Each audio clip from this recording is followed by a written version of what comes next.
जय संविधान, जय भीम, महात्मा गांधी की जय, गोडसे मुर्दाबाद। देखिए, बचपन में आपने एक कहावत सुनी होगी, अंधेर नगरी चौपट राजा, सवा शेर भाजी सवा शेर खाजा। इसका मतलब यह है, कभी कभी ऐसे राजा आ जाते हैं, ऐसे ऐसे शासक आ जाते हैं विश्व के अलग अलग देशों में, जिनकी मूर्खता का कोई इंतहा नहीं होती, कोई पराकाष्ठा नहीं होती। एक मुद्दा तो चलिए आजकल चल ही रहा है कि जब सेना, भारतीय सेना और भारतीय सरकार एक दूसरे के आमने सामने खड़ी हो गई है। सेना हमारी भारत की विश्व की सबसे अच्छी सेना है और हम उसके लिए उसे धन्यवाद करते हैं कि वो हमारी सीमाओं की रक्षा करती है, हमारी रक्षा करती है। लेकिन जो सरकार है, अगर वो कोई मूर्खतापूर्ण काम करे तो हम उसका विरोध भी करते हैं। और अगर सरकार और सेना एक दूसरे के सामने आमने खड़ी हो जाती है तो हम सेना के साथ खड़े होते हैं। अग्निवीर लाए, सेना के विरोध के बावजूद लाए, और उससे हमारे देश की युवा पीढ़ी का भविष्य खराब कर दिया। इसके बाद हमेशा जब भी कोई काम किया, सेना अधिकारियों को सामने कर दिया और उनके पीछे छिप गए। ये सरकार ने किया। लेकिन अब सेना के वरिष्ठ अधिकारी, सीडीएस और नेवल ऑफिसर जब आके ये कह रहे हैं कि सरकार की अदूरदर्शिता की वजह से, या कहें सीधे शब्दों में मूर्खता की वजह से, हमारी वायुसेना को शुरू में कोई नुकसान हुआ और जब तक उसको सुधारा गया उसके बाद हमने पाकिस्तान को ठोक दिया। लेकिन हमारे सर्वोच्च नेता आनंद से अपने 8,000 करोड़ के हवाई जहाज में घूमने निकल गए।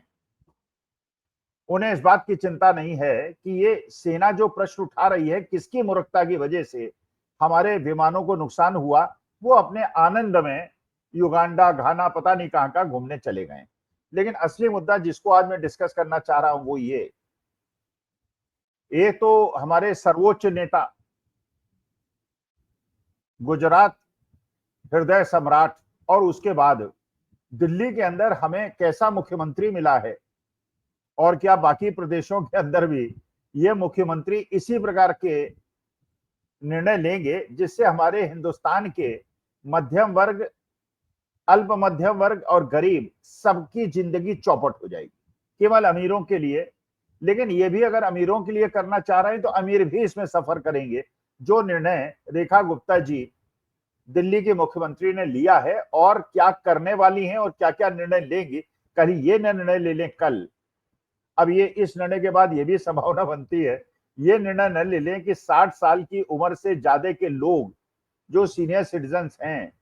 उनको कोई सब्जी नहीं बेचेगा, उनको कोई फल नहीं बेचेगा, उनको रेस्टोरेंट में खाना खाने को नहीं मिलेगा, और वो जाने अपना जीवन कैसे चलाएंगे। फिर हम जैसे लोगों का क्या होगा। मूर्खता की कोई पराकाष्ठा नहीं होती, और रेखा गुप्ता जी ने ऐसा करके दिखा दिया।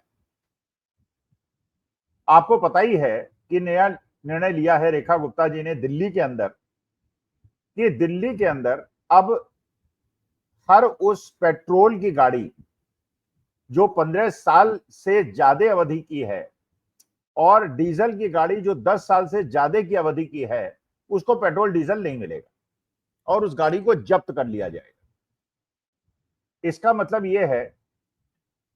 आप लोग जरा अपने अपने घर में टटोल के देख लीजिए, अपने रिश्तेदारों को टटोल के देख लीजिए, अपने शुभचिंतकों और जिनके आप शुभचिंतक हैं उनके घर टटोल के देख लीजिए। अगर आप मध्यम वर्ग के हैं और अल्प मध्यम वर्ग के हैं तो विशेष तौर से यह सूचना और इसका विश्लेषण आपके लिए है। अगर आप अमीर हैं कोई परेशानी नहीं, आपको कोई अंतर नहीं पड़ता, आप तो वैसे ही 3-4 साल में गाड़ी बदल देते हैं, आपके घर में 4-5 गाड़ी होती हैं, आपको कोई परेशानी नहीं है। लेकिन बाकी लोग जरा इसको ध्यान से सुने और पूरा सुने। जो जीवन में जैसे जैसे आदमी अपने उन्नति करता है, वैसे वैसे पैदल चलता था, फिर वो साइकिल से चलने लगा, फिर मोटरसाइकिल से चलने लगा, फिर उसकी इच्छा हुई कि एक सेकेंड हैंड कार खरीद ली जाए। जब थोड़ा और समृद्धि आई, उसने फर्स्ट हैंड कार खरीदी, छोटी कार खरीदी, बड़ी कार खरीदी। इस तरह से जीवन आगे बढ़ता है। हमारे हिंदुस्तान में क्योंकि एक इमर्जिंग मिडिल क्लास है, और जिसकी महत्वाकांक्षाएं हैं, जिसकी एस्पिरेशंस हैं, और जिसकी वजह से इंडस्ट्री चलती है, ऐसे लोगों ने पहले साइकिल से मोटरसाइकिल पे गए, फिर मोटरसाइकिल से कार पे चलने के प्रयास किया, क्योंकि बहुत बड़ी संख्या ऐसे लोगों की है जिनके पास इतना पैसा नहीं था कि फर्स्ट हैंड कार खरीद सकते, इसलिए उन्होंने सेकंड हैंड कार खरीदी। क्योंकि नॉर्मली जो उच्च वर्ग के लोग हैं वो 4-5-6 साल के बाद अपनी पुरानी गाड़ी निकाल देते हैं, एक नई गाड़ी खरीद लेते हैं, क्योंकि उनको पैसे की कोई समस्या नहीं। अच्छा, अब ये एस्पायरिंग मिडिल क्लास जिसने ये सेकंड हैंड कार खरीदी थी, मान लीजिए 7-8 साल की पुरानी डीजल कार खरीदी थी या 7-8 साल पुरानी पेट्रोल की कार खरीदी थी, अब उसकी अवधि डीजल की कार में 10 साल हो गई और पेट्रोल की कार में 15 साल हो गई। अब उसमें पेट्रोल डीजल नहीं मिलेगा दिल्ली के अंदर, बाकी जगह मिलेगा, दिल्ली के अंदर नहीं मिलेगा। और सरकार ये बता रही है कि उनकी मंशा ये है, इससे प्रदूषण कम होगा, नई नई गाड़ियां आएंगी, फर्राटे से बड़ी बड़ी सड़कों पे चलेंगी, सरकार को रजिस्ट्रेशन की फीस मिलेगी, सरकार को रोड टैक्स का पैसा मिलेगा और पुरानी कारों को कंडेम कर दिया जाएगा। ये तो कहा जा रहा है, लेकिन वास्तविकता क्या है? वास्तविकता यह है कि क्योंकि कार की सेल्स गिर रही हैं, स्कूटर और मोटरसाइकिल की सेल्स गिर रही हैं, इसलिए ये एक रिवर्स प्रोसेस सरकार ने सोची है कि अगर इस प्रकार से करीब 50 लाख गाड़ियां दिल्ली के अंदर केवल अगर कंडेम कर दी जाएंगी, जो 10 साल से पुरानी हो चुकी हैं डीजल की कार और 15 साल से पुरानी हो चुकी हैं पेट्रोल की कार, उन्हें कंडेम अगर कर दिया जाएगा तो ऐसे लोग फोर्स होंगे कि वो जाके नई गाड़ी खरीदें, और नई गाड़ी खरीदेंगे तो बड़े बड़े पूंजीपति जिन्होंने कार की यूनिट्स लगा रखी है उनको फायदा होगा और ये दिखाने में आसानी होगी कि देखिए देश की जीडीपी बढ़ गई। और ये दिल्ली में एक ट्रायल किया है और ये पूरे हिंदुस्तान में अगर कर देंगे तो करोड़ों गाड़ियां सड़कों से बाहर हो जाएंगी और जब कारें बिकेंगी तो दिखाया जाएगा कि देखिए देश की जीडीपी बढ़ गई, शेयर मार्केट बढ़ेगा और लोग लाखों करोड़ों कमा लेंगे। ये तो कहा जा रहा है कि ऐसा होगा, लेकिन असल में क्या होने वाला है? असल में देखिए अलग अलग क्षेत्रों में एक बेचारा ओला उबर की गाड़ी चलाता है, उसने पुरानी गाड़ी खरीदी, अब उसकी गाड़ी में पेट्रोल डीजल नहीं मिलेगा, या तो वो दूसरे स्टेट में जाएगा पेट्रोल डीजल भरवाने या उसको कंडेम करा लेगा। नई गाड़ी खरीदने की उसकी हैसियत नहीं है क्योंकि पुराने लोन ही वो वापस नहीं कर पाया है। नई गाड़ी खरीदेगा, उसने पुरानी गाड़ी खरीदी ही इसलिए थी कि वो नई गाड़ी अफोर्ड नहीं कर सकता था, उसकी ईएमआई अफोर्ड नहीं कर सकता। तो इसका मतलब जो लोग अल्प मध्यम वर्ग से मध्यम वर्ग की ओर शिफ्ट कर रहे थे, अब सरकार की मंशा यह है कि वो लोग मध्यम वर्ग से दोबारा अल्प मध्यम वर्ग में आ जाए। मतलब कार अगर उनकी कंडेम हो जाए, पेट्रोल डीजल की कार कंडेम हो जाए और नई कार वो न खरीद पाए तो मोटरसाइकिल खरीदे, फिर जो उसने पहले भेज दी थी मोटरसाइकिल वो मोटरसाइकिल खरीदे, स्कूटर खरीदे। मोटरसाइकिल स्कूटर खरीदेंगे तो फिर मैन्युफैक्चरिंग बढ़ेगी, स्कूटर और मोटरसाइकिल बनाने वाली कंपनियों को फायदा होगा और नई कार बनाने वाली की कंपनियों को फायदा होगा और ये मध्यम वर्ग सड़क पे आ जाएगा और उसका जो एक सपना था कि वो भी अपनी कार रखेगा, एसी चलाएगा, अपने परिवार के साथ घूमेगा, वो खत्म हो जाएगा। अब ये सोचिए जो ओला उबर वाले हैं, जो टैक्सी वाले हैं, इनके जीवन स्तर पे और इनके परिवार के भरण पोषण का क्या होगा? आप देखिए विदेश में, अमेरिका में भी इतना विकसित देश है, इसके बावजूद ऐसा नियम वहां मूर्खतापूर्ण निर्णय नहीं लिया गया। हमारे देश के अंदर लिया जा रहा है, जहां पे इलीगल कंस्ट्रक्शन हो, एनक्रोचमेंट हो, बड़े बड़े लोगों के लिए सब क्षम्य है, वो कुछ भी करें उनके लिए कुछ नहीं होता। आप कोर्ट चले जाइए, 7-7, 8-8 साल केस चलता है और बड़े लोगों के बारे में केवल रेस्ट्रेंट ऑर्डर हो जाता है, स्टे हो जाता है और केवल कोर्ट उसको आगे बढ़ाता जाता है। लेकिन जहां पे गरीब लोगों की झुग्गियों का प्रश्न हो, जहां अल्प मध्यम वर्ग और मध्य वर्ग के लोगों की झुग्गियों का प्रश्न हो, वहां पे एक नारा देके जहां झुग्गी वहां मकान, वोट तो ले लिए जाते हैं लेकिन वोट लेने के बाद उनको सड़क से उखाड़ दिया जाता है और वो बिना लाइट के, बिना पानी के, बिना खाने के, बिना सर पे छत के सड़कों के किनारे पड़े रहते हैं। ये सरकार की नीति है। तो इसीलिए ये कहावत याद आ जाती है कि अंधेर नगरी चौपट राजा, सवा शेर भाजी सवा शेर खाजा।